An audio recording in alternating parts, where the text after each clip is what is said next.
Irridu politika nadifa u onesta. Kien dan is-sentiment komuni tal-kelliema li jindirizzaw l-attività politika tal-ħadd filgħodu fil-Belt Valletta. Fid-diskors tagħha l-kelliema għad-drittijiet umani u l-governanza tajba Therese Commodini Kakija stqarret li hi mhix ser taħdem għan-nazzjonalisti biss u mhux se tkompli tibni politika partiġjana.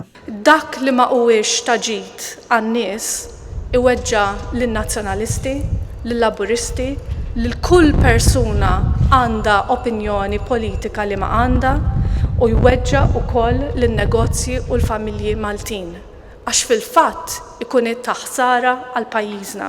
Hija qalet li l-kejl tal-karriera politika huwa kkalkulat bl-ammont ta' rispett li l-individwu juri kemm lejn niesu kif ukoll lejn pajjiżu. Hija qalet li pajjiżna għandu bżonn bidla minn gvern li ma tax każ id-drittijiet fundamentali u l-governanza xierqa. Min-naħa tiegħu il-kandidata l-elezzjoni ġenerali Joe Giglio qal li llum il-ġurnata għandna l-opportunità li nibnu politika ġdida ta' pożittività.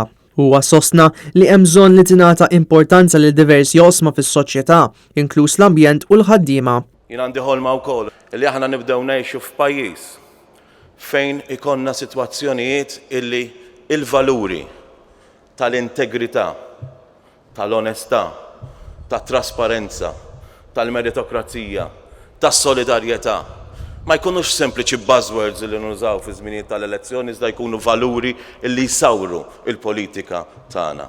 Joe Giglio ddikjara li l-għan tal-politika mhijiex li sempliċement tgħaddi l-liġijiet iżda li tbiddel ċertu fehmiet ħżiena li jxerdu il-mibeda.